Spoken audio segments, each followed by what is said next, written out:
আমাকে যে মানুষটি বিয়ে করল তার আগের স্ত্রীর একটা ছেলে সন্তান আছে। তার স্ত্রী মারা গেছে। এখন তার ছেলেটিকে দেখাশোনা করার জন্য আমাকে বিয়ে করেছে। ছেলেটার নাম রাজু। বয়স 12 বছর হবে। আমিও জেনেই বিয়ে করেছিলাম। আমার স্বামী আমায় বিয়ে করেছিল তার কারণ তার ছেলে রাজুকে দেখাশোনা করার জন্য। কিন্তু রাজু ছেলেটি আমার দিকে খারাপ দৃষ্টিতে চেয়ে থাকত। আমি বুঝতে পারতাম সে আমার কাছে কি চায়।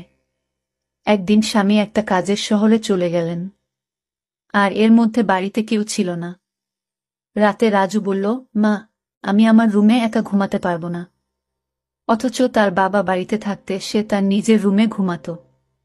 আমার রুমে ঘুমানোর জন্য আমার প্রতি রাতে বলতো। আমার আসল মা বেঁচে থাকলে আমাকে না করতে পারত না। তুমি মুখে মুখে না করে দিলে এসব বলে কান্না করতে লাগলো। আমি বলেছিলাম, এখন তুমি বড় হয়েছ, তোমার আলাদা রুমে ঘুমাতে যাওয়া উচিত। রাজু মাঝে মাঝে আবদার করত আমি যেন তাকে গোসল করিয়ে দেয়। একদিন তার কান্না দেখে এবং কেন আমার রুমে ঘুমাতে চায় এই বিষয়টা জানার জন্য আমি বললাম, ঠিক আছে, তুমি আজ আমার রুমে থাকবে। রাত যখন 3টা বাজে তখন রাজু আমার সাথে যা করেছিল তা শুনলে তোমাদের চোখ কপালে উঠে যাবে। তাহলে আসল ঘটনাটা বলি। তার আগে আপনারা যারা আমাদের এই ছোট্ট চ্যানেলটির নতুন দর্শক তারা চ্যানেলটি সাবস্ক্রাইব করে আমাদের সাথে থাকবেন। আজ আমার বিয়ে হয়েছে, বাকি সব নতুন বন্ধুর মতো। আমিও আমার বাসর ঘরে বসে আছি। কিন্তু আজ আমার মনে নেই কোনো সংকোচ, নেই কোনো স্বপ্ন, আর নেই নতুন সংসার সাজানোর ইচ্ছা। কারণ আজ প্রথমবার নয় যে আমি এভাবে নতুন বউ সেজে বসে আছি। এর আগেও ছিল এরকম একটি রাত যে কারো জন্য এভাবেই বসেছিলাম। আজ হয়তো সব একই রকম, শুধু মানুষটি বদলে গেছে।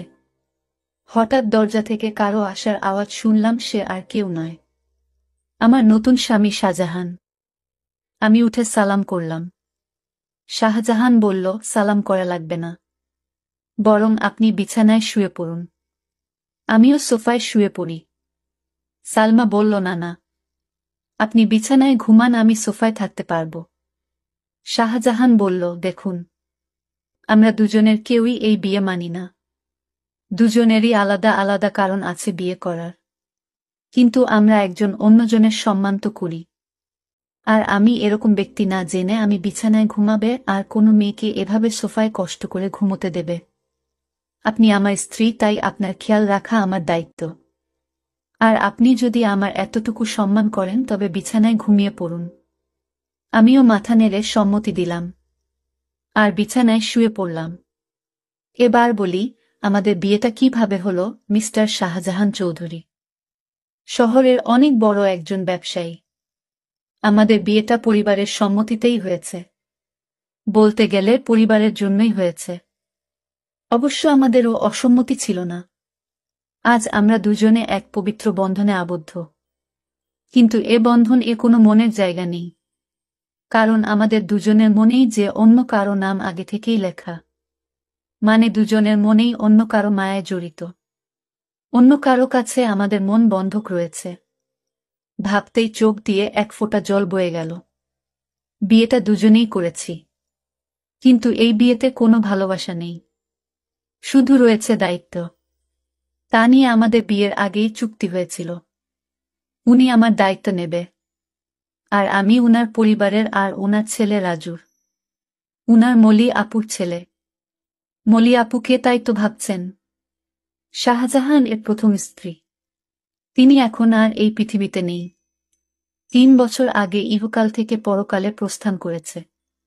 বিয়ের আগে তার ছবি দেখে জানতে পারলাম সে আর আমি একই ভার্সিটিতে ছিলাম। শাহজাহান ও তার আমার সিনিয়র ছিল। শাহজাহানের সাথে কখনো দেখা না হলেও মলি আপুর সাথে প্রায়ই দেখা হতো। সরি দেখা বললে ভুল হবে। ঝগড়া হতো বলে উনি আমাকে তেমন একটা দেখতে পারতেন না। এর কারণও আছে। আমি অনেক দুষ্ট প্রকৃতির ছিলাম। আর উনার সব টাইটেল নাকি চুরি করেছিলাম তা উনি শুধু ভাবতেন অবশ্য। আজও হয়তো থাকলে আমার সঙ্গে ঝগড়া করতেন। উনার স্বামীকে চুরি করেছি বলে অপবাদও দিতেন, কিন্তু ওনার স্বামীর উপর তো আমার কোনো অধিকারই নেই। কারণ আমি উনাকে নিজের স্বামী মানতে পারিনি। বিয়েটা করেছি শুধু পরিবারের জন্য। রাজু এখন 11 বছরের ছেলে। ক্লাস 5-এ পড়ে, দেখতে একদম তার বাবার মতো। যেমন সুন্দর তেমনি মায়াবী দেখতে। বিশেষ করে তার চোখ দুটি শাহজাহানের মতো একদম। শুনেছি শাহজাহানের চোখে নাকি অনেক মায়া, কিন্তু কখনো তাকায়নি, কারণ এখন আর কারো মায়া পড়তে চাই না। একবার পরে অনেক কেঁদেছি, আর কাঁদার ইচ্ছা নেই। আর না কষ্ট সহ্য করার ক্ষমতা আছে, সব বাদ দিয়ে এখন ঘুমিয়ে পড়ি। ঘুম থেকে উঠলাম, সকালের আলো যখন চোখে এসে পড়ল, উঠে দেখি শাহজাহান এখনো ঘুমোচ্ছে। কিন্তু জানলা থেকে আসা আলো তার ঘুমে ব্যাঘাত দিচ্ছে। তাই পর্দা বন্ধ করে দিয়ে আসলাম, এসে রেডি হয়ে বাইরে চলে আসলাম। এসে দেখি আমার শাশুড়ি মা আর ভাবি আগে থেকেই উঠেছে। আরে বোমা, তুমি এত সকালে কেন? আমি বললাম, আসলে মা ঘুম ভেঙে গিয়েছিল তাই। ভাবি, তা ঠিক আছে, কিন্তু আমাদের নতুন বোমা কোনো সাজে না, না কোনো গয়না। যাও পরে আসো। ভাবি, আসলে আমার সাজা পছন্দ না। ভাবি বলল, জানি, তাই তো গতকাল নিজের বিয়েতেও সজনি। মা বলল, বিয়েটা কি তেমন ভাবে হয়েছে, নাকি তোর দেবার জন্য কিছুই করতে পারলাম না? ভাবি বলে, থাক মা, বাদ দেন। মা, আমাদের নতুন বউ তো এমনিতেই চাঁদের টুকরা, ওর সাজা গোজা লাগবে না।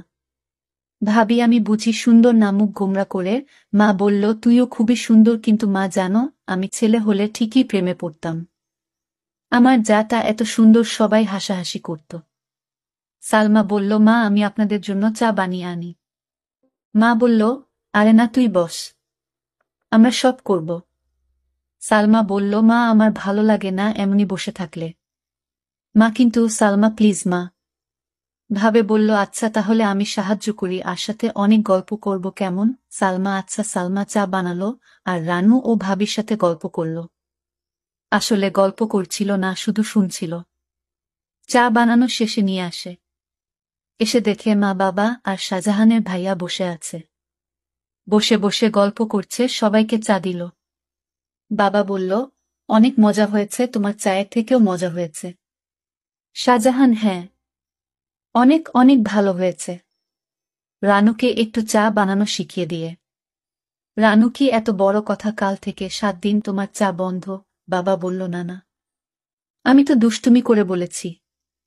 তুমি তো জানো আমি চা ছাড়া থাকতে পারি না। এভাবে সবাই চা খেয়ে নিলাম। তারপর আমি আমার স্বামী রুমে গেলাম, গিয়ে দেখি অবাক কাণ্ড। শাহজাহানের ছেলে, অর্থাৎ আমার স্বামীর ছেলে তো আমারই ছেলে, সে তো বড় দুষ্টু হয়ে গেছে অল্প বয়সে। মনে হয় পেকে গেছে। গিয়ে দেখি একটা পুতুল হাতে নিয়ে বলছে, তুমি কবে আমার হবে মা, কবে আমায় কাছে টেনে নেবে? আমি যে আসতে পারছি না মা। আমি অবাক হয়ে তার কথাগুলো শুনতে পেলাম, কোনো মাকে সে চায়। আর মায়ের কাছে তার কিসের চাওয়া, আর তার মা তো বেঁচে নেই। তাহলে আমাকে নিয়ে কিছু বলছে নাকি? এত ছোট ছেলেই বয়সে পেকে গেছে। কি বলছে কিছুই বুঝতে পারছি না। কিছুদিন পর আমার স্বামী ব্যবসার কাছে বাইরে গেলেন কিছুদিনের জন্য। রাজু ছেলেটি আমার দিকে সব সময় এক অদ্ভুত দৃষ্টিতে তাকিয়ে থাকে। মনে হয় তার চোখের ভিতর হাজারো পিপাসা। আমি হঠাৎ জিজ্ঞেস করলাম, এই রাজু, তুমি এভাবে আমার দিকে তাকিয়ে কি দেখছ? আমি আপনার চেহারা দেখছি, আপনার চেহারায় এতটাই মায়া যে আপনার চেহারায় আমি একটা অদ্ভুত জিনিস দেখতে পাই। আমি তো তার কথা শুনে অবাক, এতটুকু বাচ্চা ছেলে এসব কি বলে? হঠাৎ আমাকে জিজ্ঞেস করে ফেলল, আচ্ছা মা, তুমি বাবাকে কেন বিয়ে করলেন? আমি বললাম, দেখো তুমি ছোট মানুষ, আর তাই তোমাকে দেখাশোনার জন্য তোমার বাবা আমাকে বিয়ে করেছে। রাজু ইদানিং দেখছি আমার দিকে অদ্ভুত দৃষ্টিতে তাকিয়ে থাকে। আমি যেখানে যাই সেখানে আমাকে ফলো করে। আমি গোসল করতে গেলাম। রাজু বলছে, মা, অনেক দিন হলো আমার মা আমাকে গোসল করিয়ে দেয় না, আমাকে ভাত খাইয়ে দেয় না। মা, তুমি তো আমার মা, যেহেতু আমার আগে মা মারা গেছে। এখন আমার মা হিসেবে আমার আব্বু তোমাকে বিয়ে করে এনেছে মায়ের শূন্যতা পূরণ করার জন্য। মা, আমাকে তোমার হাতে গোসল করিয়ে দাও। আমি বললাম, দেখো রাজু, তুমি যখন ছোট ছিলে তখন তোমার মা তোমাকে গোসল করিয়ে দিত। আর এখন তো তুমি বড় হয়েছ, তুমি নিজ হাতে গোসল করতে শিখেছ। তাই এখন আর আমি তোমাকে কিভাবে গোসল করিয়ে দেয়? তুমি নিজেই করতে পারবে বাবা।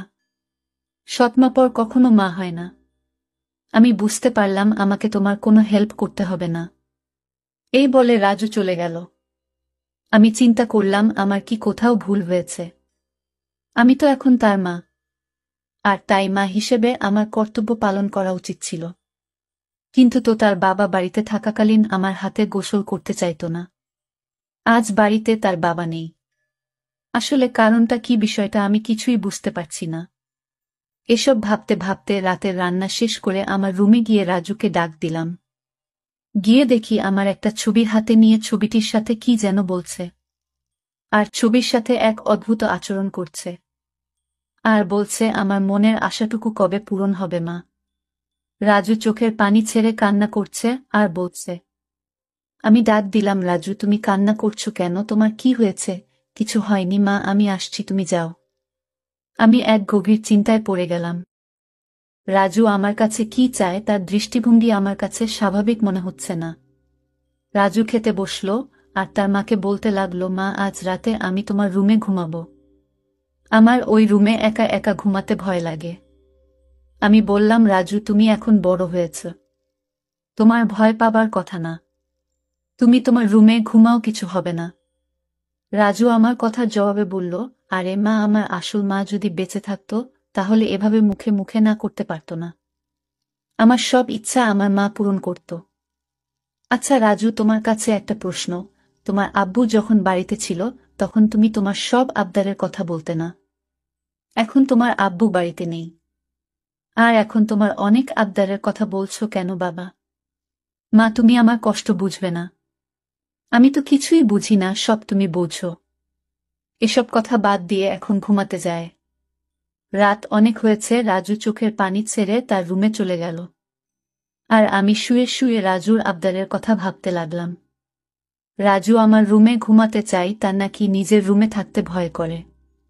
আবার বলে তাকে গোসল করিয়ে দিতে, আমার ছবি হাতে নিয়ে ছবিটির সাথে গুনগুনিয়ে কি জানি বলে।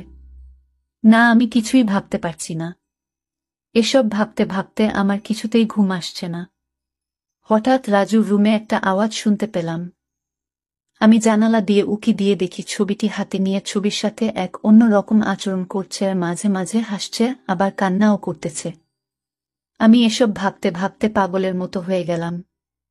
কিছুতেই ঘুমাতে পারছিলাম না। কিন্তু হঠাৎ আমার মাথায় একটা বুদ্ধি এলো। আসলে রাজু আমার কাছে কি চায় তা আমার জানতে হবে। তাই আমি সিদ্ধান্ত নিলাম, আমি আমার রুমে তাকে থাকতে দিব। আর আমি ঘুমাবো না, ঘুমের ভান করে থাকব। তাহলে বুঝতে পারবো আসলে রাজু আমার কাছে কি চায়, তা স্পষ্ট হয়ে যাবে। তারপর দিন আমি রাজুকে বললাম, রাজু আজ তোমাকে আমার নিজের হাতে খাবার খাইয়ে দিব। তুমি খাবে? না না মা, আমি তোমার হাতের খাবার খাবো না, কারণ তুমি আমার আবদার পূরণ করো না। ঠিক আছে বাবা, তোমার সব কথা রাখবো, তুমি এবার আমার হাতে রান্না করা খাবার খেয়ে নাও।